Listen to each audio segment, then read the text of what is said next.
안녕하세요. 지금 세계에서 가장 핫한 선수, 뜨거운 선수의 모든 것을 분석해드립니다. 스카우트 H. 이번 시간 한국을 방문한 네이마르 선수에 대한 모든 것을 알아보고 있는데요. 국내 최고의 해외 축구 전문 기자, 분석 전문 기자, 김현민 기자와 함께 계속해서 살펴보겠습니다. 안녕하세요. 네, 안녕하세요. 우리가 네이마르에 대한 정말 많은 이야기들을 했어요. 네. 네이마르가 워낙 이야기거리가 많은 선수인데, 일단은 무엇보다 중요한 건 브라질 축구를 대표하는 축구 네. 제국 삼바 군단의 에이스가 네이마르 아닙니까? 일단은 네이마르 선수 브라질에서 지금까지 세운 기록이 대단합니다. 브라질 네. 대표팀 경력만 벌써 10년이 넘었어요. 네, 일단 네이마르 같은 경우는 원래 어려서부터 워낙 괴물 소리를 들었던 네. 선수였다 보니까 2010년 그 남아공 월드컵 때 네이마르 데려가야 된다는 주장들이 굉장히 강했었죠. 그때는 아직 그 A매치 데뷔전도 치르지 않았던 시기였거든요. 네. 네이마르 무조건 데려가야 된다 이런 얘기들이 많았는데 dunga 감독이 30인 명단까지는 네이마르를 뽑았어요. 네. 근데 23인 최종 명단에 네이마르를 뺐고요. 그러면서 이제 브라질이 결국 그 멜로에 네. 이 파울로 퇴장 당하면서 이제 8강에서 탈락을 했었고요. 사실 저도 이제 그때 당시도 그렇지만 브라질 축구팀의 팬이기 때문에 대표팀의 팬으로서 네. 지켜봤을 때 둥가는 좀 어수선하던 브라질을 잘 규율을 잡긴 했어요. 마치 선수 스틸처럼. 재미는 없었죠. 하지만 이제 좀 그 창의성이 부족했었고 예. 네이마르 얘기를 기억하는 게 94 미국 월드컵 비교하면서 호나우두도 그때 가지 않았냐. 예. 그리고 카카도 가지 않았냐. 네이마르 왜 안 데려가냐. 예. 하지만 둥가는 이제 필요한 부지런한 선수, 파비아노라든지 열심히 뛰는 선수들을 많이 데려갔었습니다. 그래서 결국은 탈락을 하니까 둥가가 비판을 많이 오르내렸고 결국 경질됐었죠. 네, 그리고 곧바로 있었던 그 2010년 8월 10일에 있었던 그 미국하고의 평가전에서 데뷔전을 치렀는데 또 그 데뷔전에서 골까지 넣었어요. 역시 네이마르. 만 18세 6개월 5일의 나이에 데뷔전과 데뷔골을 동시에 기록을 했던 거였죠. 이때 또 다른 유명해졌던 간수도 옆에 좀 보이는데 당시 그렇죠. 파투 이후 간수랑 파투, 간수, 네이마르 이런 선수들이 주목을 받았었어요. 그때 그래서 산토스에서 아예 H 존지 그렇게 키웠었죠. 그래서 호비뉴 디에고 콤비의 뒤를 잇는 콤비라고 많이 불렸었죠.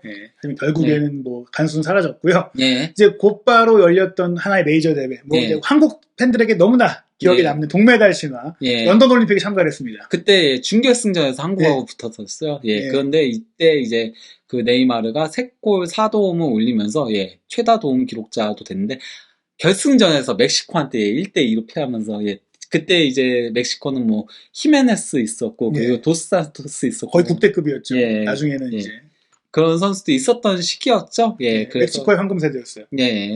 어쨌건 좋은 모습을 보여주면서 은메달을 따긴 했었습니다. 사실 브라질이 이때 기대가 컸던 게 월드컵은 최다 우승국인데 올림픽에서는 이때까지도 금메달을 못 땄었죠. 계속해서 은메달만 땄기 때문에 이번에는 좀 할 수 있지 않겠느냐 했으나 역시 은메달에 그치는 상황이 됐었고요.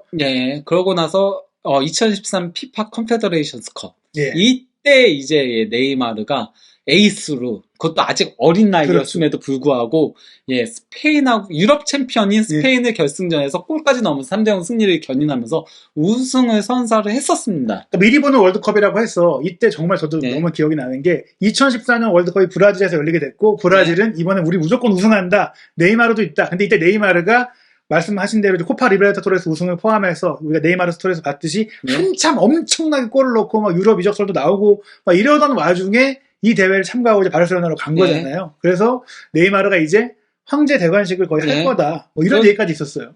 참가 전 경기에 공격 포인트를 올리고 월드컵이 열렸습니다. 그리고 월드컵에서도 네이마르는 상당히 좋은 활약을 펼치면서 8강전까지 순항을 했었죠. 그리고 심지어 8강전에서도 콜롬비아하고의 경기에서 이기고 있었습니다. 쉽게 가고 있었어요. 근데 하필이면은 네이마르가 순위가가 무릎으로 등을 찍어가지고 그래서 등 부상을 당해서 대회에서 낙마하게 됐죠. 저도 이제 이때 브라질의 현지에 있었는데 네이마르에 대해서 초반에는 이제 인기가 높긴 높았지만 일부에서는 좀 의심의 시선도 있었어요. 정말 그 정도 맞냐. 근데 막상 대회가 시작되니까 정말 첫 경기부터 크로아티아를 할 때부터 정말 잘했고 팀을 이끄는 선수였고 그러니까 부상을 당했을 때 이 순위가가 살해 협박을 당했잖아요. 그렇죠. 진짜 살해 협박. 그것 때문에 진짜 받았어요. 죽는다. 브라질의 마피아들이 죽여버리겠다. 어찌됐거나 그런 일도 있었고, 브라질이 이제 결국에는 4강에 올라서, 이제 독일과 경기를 했는데, 그때 저도 이제 가면을 나눠주더라고요. 경기장 앞에서. 우리가 다 네이마르다. 저도 가면을 받았는데, 1대 7 예, 대패당하면서 이게 미네이랑의 비극이라고 그렇죠. 불리죠. 그 옛날에 그 결승전에서 우루과이에 졌을 때 마라카냥의 비극에 이은 더 큰 참사다 이거. 그래서 1대 7 기록적인 대패를 당하면서 네이마르의 공백을 드러냈었다라고 할 수 있겠죠. 그 네이마르의 존재로 인해 상대 수비에게 줄 수 있는 부담이라든지 또 공격에서 창조성이라든지 많은 것들이 있는데 네이마르가 그 어린 나이에 브라질 대표팀에서 이 정도의 영향력을 가진 선수라는 것을 단적으로 보여준 경기였습니다. 1대쯤 참패를 당하면서 개최국으로서 우승하고 싶다라는 그 꿈을 이루지 못했는데요. 그래도 어쨌건 간에 뭐 살해 위협을 당했었지만 네이마르가 이제 먼저 2014년 8월 18일 이때 아직 부상에서 다 낫지 않은 상태였음에도 불구하고 아이스버킷 챌린지 할 때 순이가를 뽑았습니다. 그래서 그러니까 순이가한테 용서의 제스처를 보냈던 거였죠. 사실 이때 정말 제가 그때 봤던 기억 보도로는 네이마르의 선수 생명이 끝날 수도 있다. 뭐 이런 얘기까지 했어요. 정말 심각한 부상이라서 다시 뭐 축구를 못할 수도 있다. 그러니까 더 막 사람들이 흥분해가지고 순이가 죽인다. 브라질의 미래를 네가 죽였어. 하면서 이제 난리가 쳤는데 네이마르가 진화시킨 거잖아요. 순이가를 용서한 네이마르 대인배였고요. 그리고 이제 올림픽의 한을 네이마르가 풀어냈습니다. 그냥 올림픽의 한도 풀어냈을 뿐만 아니라 독일한테도 설명을 한 거죠. 그거가 2016 리우 올림픽에서 뭐 특히 토너먼트에서의 활약이 좋았죠. 그러니까 조별리그에서는 조금 잠잠했으나 토너먼트에서 3경기 연속 골을 넣으면서 4골 3도움을 올리면서 금메달을 그것도 독일하고의 결승전에서 물론 승부차기이긴 했지만은 네이마르가 골을 넣으면서 그러면서 금메달을 차지했습니다. 여기도 100% 지저스 저거 있죠. 이때도 이제 브라질의 월드컵에 올림픽까지 개최를 한 정말 큰 기대가 모인 상황에서 그나마 이제 올림픽 금메달로 브라질 축구 사상 첫 금메달을 네이마르가 이끌면서 네이마르에 대한 기대, 그러니까 펠레 이후 최고의 스타라는 기대를 받았잖아요. 개인적으로는 호나우두가 그래도 최고의 임팩트라고 저는 생각을 하는데 그래도 그 호나우두 이후에는 네이마르가 적자다. 가브리엘 바르보사 있네요. 잘려있네요. 저기 있네. 가브리엘 사이에 있네. 가브리엘 바르보사가 그때 올림픽 멤버였죠. 네이마르의 여동생과 연인 관계가 돼서 그 뒤로 잘 보이지 않게 됐는데요. 어찌됐건 근데 그 네이마르가 올림픽 팀은 이제 A 대표팀이 아니잖아요. 사실 이제 엄밀히 따지면 A 매치도 아니고 국가대표에서 성과를 내야 되는데 국가대표에서 성과를 내지 못하고 있었죠. 그것 때문에 솔직히 말하면 비판도 물론 그가 컨페더레이션스컵 우승이 있긴 했지만은 컨페더레이션스컵은 약간 이벤트성 대회로 많이 불리잖아요. 메이저 대회로 치진 않죠. 그러다 보니까 이거 네이마르가 있을 때 도리어 우승을 못하는데 이런 얘기들이 나왔었어요. 근데 2019년 코파 아메리카에서 네이마르가 없었는데 그때 브라질이 조금 압도적으로 우승을 했었죠. 실제 보면요. 그 해당 경기들에서 페루하고의 결승전에서 첫 실점이었어요. 실점이 하나도 없었어요. 그 정도로 좋은 경기력을 브라질이 보여주면서 그러면서 너무 쉽게 우승을 해버리니까 이거 네이마르 없는 게 더 나은 거 아니야? 약간 좀 이런 얘기들까지 나왔죠. 네이마르 업적이 아니었던 거 아니냐. 네이마르가 오히려 있으니까 팀캠이나 조직력에 안 좋은 거 아니냐. 근데 그거는 조금 저는 과장된 표현이라고 생각을 해요. 왜냐면 네이마르가 솔직히 말하면은 그 토너먼트에서 뭔가 보여주지 못했던 이런 것들은 부상이 더 컸거든요. 그렇죠. 2014년도 그랬었고 항상 그러니까 차라리 부상 관리를 잘 못한다라고 지적을 한다면 모를까. 솔직히 부상들 때문에 네이마르가 빠지면서 팀의 동력이 떨어진 것들이 더 컸었다고 생각을 해요. 그전까지는. 그런 것들이 컸기 때문에 그 2021년은 솔직히 말하면 네이마르가 거의 개인이 끌고 가가지고 코파 아메리카 결승까지 이끌고 갔었고 그때의 퍼포먼스는 메시와 네이마르가 투탑이었거든요. 완전히. 하지만은 아르헨티나한테 아쉽게 져가지고 준우승에 그친 거기 때문에 네이마르의 문제는 아니라고 보고요. 어찌됐거나 뭐 네이마르는 이미 뭐 브라질 축구의 역사입니다. 아주 어린 나이부터 대표팀 생활을 해왔기 때문에 기록을 지금 다 갈아치울 수 있는 그런 흐름 아닙니까? 그러니까 뭐 일단 A매치 117경기로 역대 4위고요. 그리고 71골은 펠레에 이어서 역대 2위인데 6골 차이밖에 안 납니다. 그러니까 펠레의 기록을 깰 수도 있다라고 할 수 있겠죠. 사실상 이제 네이마르가 지금 나이를 고려한다면 뭐 빨리 은퇴할 가능성도 배제할 수는 없겠지만 뭐 브라질 대표팀 역사상 최다골 주인공이 될 가능성이 매우 높다. 그리고 만약에 지금 최근의 선수들의 수명을 고려했을 때를 보자면 뭐 카푸의 최다 출전 기록도 뭐 도전할 수는 있다. 뭐 충분히 5년 정도 더 뛴다면은 뭐 가능할 수 있는 기록이라고 할 수 있겠고요. 그런 가운데 이제 네이마르가 명예를 회복할 기회가 올해 말에 찾아옵니다. 바로 2022 카타르 월드컵인데 남미 예선전에서는 어땠나요? 뭐 그러니까 기록을 보시면 아시겠지만은 부상 때문에 10경기밖에 출전을 못했거든요. 그럼에도 여전히 8골 8도움. 계속 팀 내에서 가장 많은 골과 가장 많은 도움을 올리고 있습니다. 네이마르가 아무리 이번 시즌에 조금 부진하네 어쩌네 하더라도 브라질에서는 대체 불가 선수인 건 맞아요. 또 대표팀에서는 또 이런 부진 논란과 관계없이 본인을 좀 중심으로 한 공격진이 구성되고 있기 때문에 충분히 공격 포인트를 꾸준히 만들고 있고 골도 잘 넣고 있는 상황입니다. 일단은 브라질 같은 경우에는 최근에 또 젊은 비니시우스가 떠오르고 있기 때문에 기대감이 아주 높은데요. 2022 카타르 월드컵 어떤 선수들이 좀 선발로 나설 것으로 예상이 되나요? 일단은 그래도 그동안 많이 썼던 걸로 보자면요. 히샬리송이 톱에 설 가능성이 높긴 하고요. 그리고 네이마르하고 하피냐 좌우 측면 공격에 이제 최근에 쿠티뉴를 조금 중용하고 있죠. 왜냐면 에스톤 빌라에서 이제 부활하면서 그 전까지는 안 쓰다가 원래는 거기가 연결고리 역할들이 그 치치 감독의 페르소나 아니면 양아들은 아르투르 멜로였거든요. 그렇죠. 근데 아르투르 멜로가 자꾸 부상과 막 이런 것들 때문에 유벤투스에서도 나오지 못하고 이러면서 최근에는 이제 그래서 쿠티뉴를 쓰기 시작하면서 아르투르 멜로가 최근 거의 2년 그렇죠. 가까이 못 나오고 있죠. 지난 2019년 한국과의 경기 때만 하더라도 핵심 선수였는데 바르셀로나를 떠난 이후에는 급격히 떨어지고 있습니다. 그러면서 이제 파케타랑 카세미로랑 함께 이제 중원을 구축을 하고 있고 산드루하고 아우베스가 좌우 풀백을 거의 서고 있긴 한데 왼쪽이 좀 약하죠. 그래서 다닐로가 왼쪽에서 뛰기도 하고 아니면은 요새는 이제 아라나를 조금 밀어주려고 얘기들이 나오고 있긴 한데 아직까지는 뭐 밀어주진 못하고 있는 추세고요. 중앙 수비수는 마르키뉴스, 티아고 실바에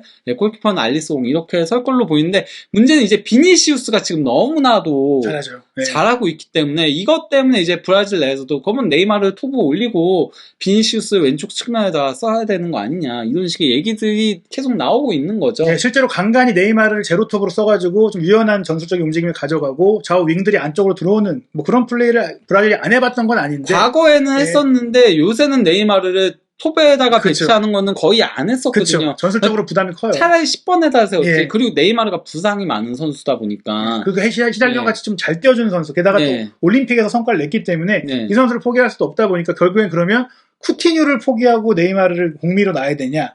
뭐 이런 좀 약간 좀 근데 그렇게 되면은 또 이제 더블 볼란테를 세워야 되는데 브라질 축구가 수비형 미드필더 2명 배치하는 전술에서는 또 욕을 먹거든요. 그렇죠. 그래서 뭐 프레드를 놓고 프레드가 조금 공격을 가담하게 맨유에서 좀 쓴다면 모르겠는데 그러면은 또 브라질이 자랑하는 이선자원을 한 명을 또 포기를 해야 되니까. 약간 좀 그런 여러 가지 고민이 생기긴 하죠. 그런 고민들을 우리가 이제 한국과 브라질의 경기를 통해서 확인해 볼 수 있을 것 같은데요. 일단 이번에 한국과의 경기에 나서는 멤버는 베스트 멤버입니까? 그러니까 그 호출된 명단은 베스트가 맞아요. 호출된 명단은 베스트가 맞는데 그러니까 최정예들로 왔는데 문제는 레알 마드리드하고 리버풀의 챔피언스리그 결승전이 최근에 있었죠. 그렇죠. 이것 때문에 이제 레알 마드리드에서는 밀리탕 그리고 카세미로, 비니시우스, 호드리구가 대표팀 선수 이번에 선발된 선수들이었고 리버풀에서는 이제 알리송하고 파비뉴가 이번 대표팀에 호출된 선수들인데 이 선수들은 아마도 뛰지 못할 가능성이 높아요. 안 뛰어도 선수가 많기 때문에 그리고 그 합류하고 나서 바로기 때문에 아마 교체로는 그나마 나올 수 있을지 몰라도 선발로는 절대 안 나올 거라고 보기 때문에 그러면 한국전은 이렇게 나올 가능성이 높지 않을까라고 제가 이제 명단을 그린 겁니다. 근데 뭐 빠진다고 하더라도 뭐 아주 큰 차이는 아니에요. 기본적으로 이제 뭐 티아고 실바랑 마르키뉴스가 주전 센터백이고 뭐 골키퍼는 사실 뭐 알리송이 확고하긴 해도 뭐 에데르송도 맨시티 골키퍼기 때문에 뭐 에데르송이 나온다고 해서 이군이네 뭐 이럴 것도 아니고 다만 이제 이 미드필드 라인 파비뉴와 카세미르가 다 없다는 부분은 굉장히 수비적인 부담이 될 수가 있는데요. 제가 그래서 생각한 거는 과연 저 포진으로 손흥민 선수를 막을 수 있을 것이냐, 손흥민 선수에 대한 견제가 가능할 것이냐. 알베스도 굉장히 공격적인 풀백이고 기마랑이스도 사실은 수비보다는 공격 전개의 장점이 있는 선수인데 전문 수비형 미드필더인 파비뉴와 카세미로 이 청소부 없이 손흥민이 막을 수 있냐, 어떻게 생각하시나요? 뭐 그래도 경기 자체 주도권은 브라질이 좀 지고 갈 것이 가능성이 높기 때문에 거기다 우리나라도 김민재 선수가 못 나오잖아요. 그렇죠. 그런 거에 대한 리스크는 있거든요. 그럼 양팀 모두 조금은 수비에 좀 허점이 있을 수 있고 득점이 나오는 경기. 그리고 평가전은 결과가 중요한 게 아닙니다. 그렇죠. 과정이 중요한 거기 때문에 평가전에서는 얼마나 그러니까 상대가 그래도 정말 좋은 선수들로 나온 거잖아요. 그 선수들 상대로 우리가 얼마나 잘 제어할 수 있을지, 그리고 얼마나 잘 효과적으로 공략할 수 있을지, 그 부분들을 더 집중적으로 봐야지, 예, 결과 가지고 뭐 어떻게 될 것 같냐, 뭐 이런 얘기들은 저는 그렇게 의미는 없다고 생각합니다. 이게 그러니까 만약에 월드컵이면 그때는 공략 지점이 어떠고 뭐 이런 것들 얘기를 하겠지만은. 그러면 관전 포인트를 짚는다면, 결국엔 이제 우리 그 대중들이 주목하는 거는 손흥민 선수가 어떻게 브라질 수비를 흔들 것이냐, 그리고 네이마르를 우리가 어떻게 막을까인데, 제가 봤을 때 주도권을 브라질이 가져간다고 쳤을 때는 우리의 포백 라인은 김민재 선수까지 없기 때문에 조금 풀백들이 밑으로 내려오지 않을까 싶어요. 근데 벤투 감독은 그런 축구를 하지 않잖아요. 그렇죠. 그렇다면 네이마르를 어떻게 막냐는 거죠. 원볼란치를 쓰는데 우리는. 그래도 뭐 어떻게든 해보겠죠. 예. 어쩌면은 이 경기가 그래도 그동안 벤투 감독의 접근법과는 조금 다르게 갈 수도 있다고 생각을 해요. 왜냐면은 우리가 어쨌거나 아시아에서는 강자의 위치잖아요. 강자의 위치니까 항상 주도하는 플레이를 해왔단 말이죠. 근데 월드컵에서는 우리나라는 솔직히 말하면 약자 포지션이에요. 그렇기 때문에 이거는 진짜 냉정하게 봐서 약자 포지션이 맞기 때문에 아무리 벤투 감독이 주도하는 축구를 좋아하고 점유율 축구를 좋아한다고 하더라도 점유율 축구와 또 수비적 공격적은 다른 거거든요. 점유하면서 수비적인 축구를 할 수도 있는 거예요. 그렇기 때문에 어쩌면 그 브라질전은 우리가 강팀 상대로 어떤 모습을 보여줄 건지, 어떤 플랜을 가져갈 건지 이런 것들을 볼 수 있는 좋은 기회가 될 수 있을 거라고 봅니다. 그리고 좋은 시험의 무대기도 하고요. 사실 정확하게 비교할 수는 없겠지만 굳이 월드컵 데뷔전이라고 본다면 포르투갈에 가까운 상대 아니겠습니까? 개인 기술도 좋고 공격적이기 때문에 우루과이보다는 포르투갈에 가까운데 그 포르투갈전의 밑그림을 볼 수 있는 경기다. 그렇다고 볼 수 있죠. 근데 반대로 이제 손흥민 선수 쪽으로 얘기한다면 말씀드린 대로 브라질이 파비뉴와 카세미르를 둘 다 빼고 정말 경기를 할 수 있을까요? 아무리 두 선수가 피곤해도 기마랑이 있으로. 근데 뭐 이렇게 할 수밖에 없잖아요. 그렇다고 해서 파비뉴하고 카세미르를 선발로는 절대 안 내보낼 거라고 봐요. 두 선수 다 선발로 나와가지고 이미 뛰었고 특히나 파비뉴는 부상을 조금 알고 있는 상태에서 나왔기 때문에 저는 절대 저기는 그러면 차라리 뭐 프레드를 세워서 이제 더블 볼란테처럼 조금 쓰면서 쿠티뉴나 이제 네이마르 중앙 공미로 배치하는 형태를 할 수는 있을지 몰라도 그러면서 이제 마르티넬리를 조금 이번에 처음 뽑은 거니까 실험하는 그런 방식은 가동할 수 있다라고 봐요.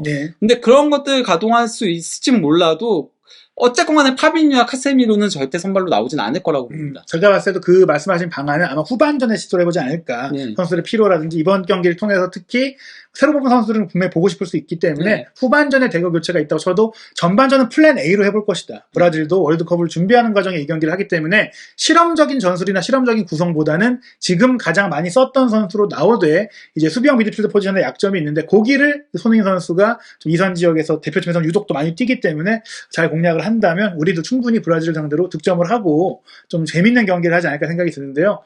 이번 경기 뭐 평가전이긴 한데 뭐 어떻게 예상하시나요? 많은 골이 나왔으면 좋겠고요.